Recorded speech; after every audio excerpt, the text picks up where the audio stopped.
are you? Today I want to tell you a bit of history about our Gikuyu traditional food, Mukimo, its origins and development. It is our staple food as the Gikuyu people, although now there are over 42 tribes and 120 sub-tribes enjoy Mukimo, and you find it in many high-end restaurants. Initially, that is around 18th century to around 1920. This is the way we used to make our mukimo with the black beans, jahe. They are delicious.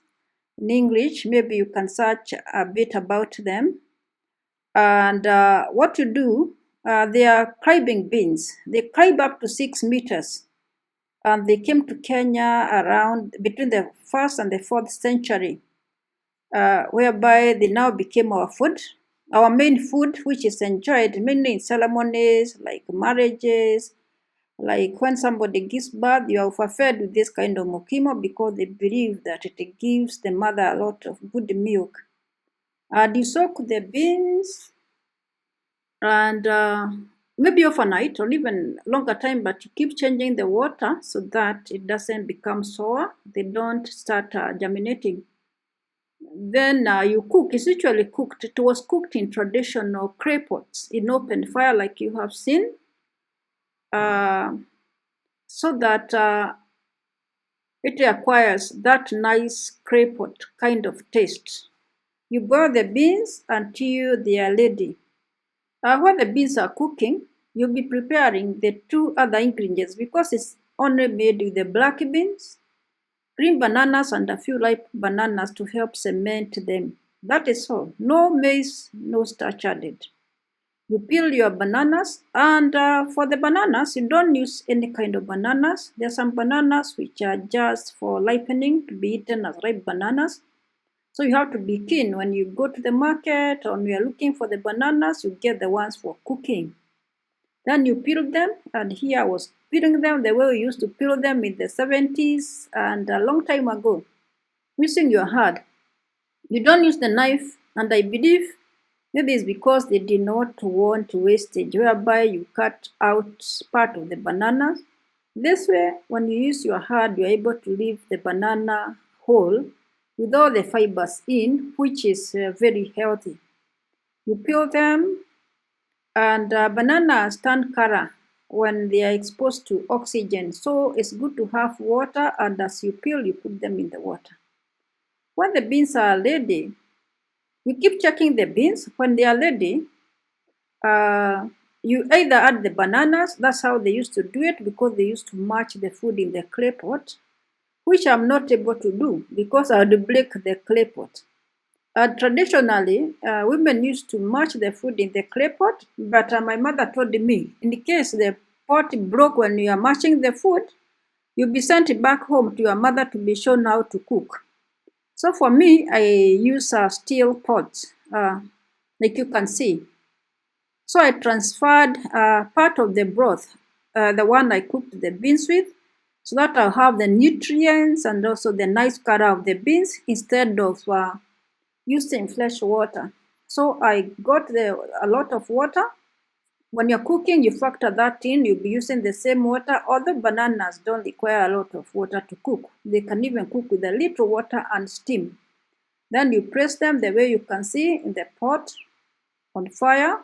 Once you clean them, you can cut them the way I've done, but you can also cook them whole. Actually, the bigger the better and the easier to match.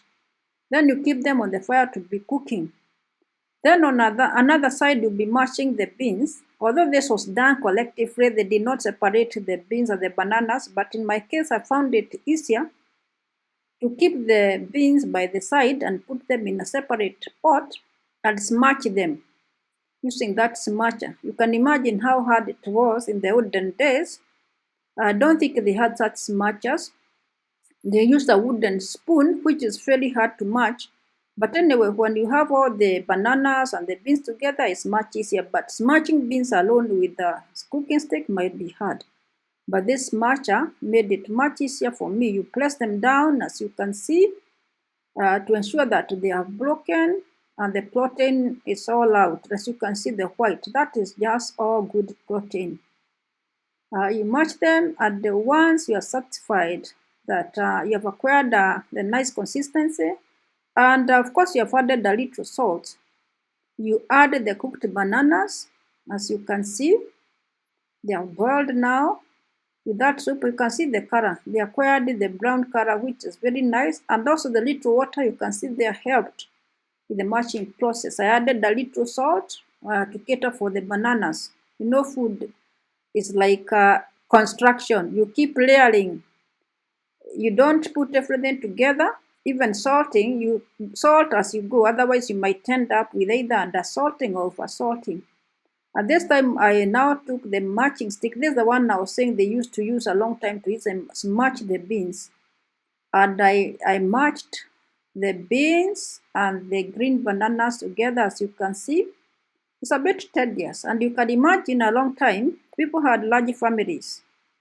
Like us, we are 7. My grandmother had 12 children. So you can imagine cooking that kind of food. It is very tedious. You need a big matching stick. And then after I had matched the bananas, I added a few ripe sweet bananas. And you can see mine had frozen because I happened to have had a banana, a big sweet banana, which I had kept in the fridge to preserve. So that's why you can see it's a bit watery. And you don't need a lot, otherwise the mukimo will become very sweet. But if you have a sweet tooth, you can actually add more bananas. But the principle behind adding a sweet banana is to help with the cementing. Because as you can imagine, the green bananas are a bit hard. And the sweet ones, they are a bit gluey. So you can see it is gumming the whole mukimo together. Then you continue mashing. And you match the food when it's still on low fire. You don't put off the fire, so that as you continue to match, any residual water also evaporates, so that you have food which is viscous, not so liquidy. But once you discover that the food is becoming dry, you can now put out the fire, and continue matching the food a long time.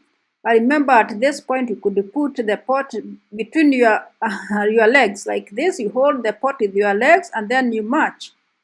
Yeah, it was a tedious kind of thing, and it required a lot of resilience. And here you continue to match. It takes time because you have to match almost every banana.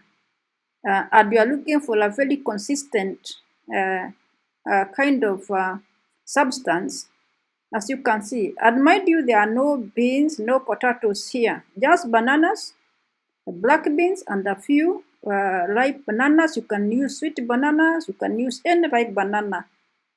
It's good enough to do the job. You continue mashing until all the bananas and the beans have come together. It's uniform. It has that good brown and white kind of color, very earthy color. And once you have reached the required or the desired consistency, the food is ready. You don't add, like in current mukimo, whereby we add a lot of onions or a lot of stews. In this case, once you have finished mashing, you don't need anything to cook, anything to go with this mukimo. It's eaten by itself. And then you can take a cup of sour milk or fermented sour porridge. And this one, you just need a bit of it. And it's very versatile. You can take it in the morning as breakfast, at lunchtime, or dinner. It's very healthy and very filling.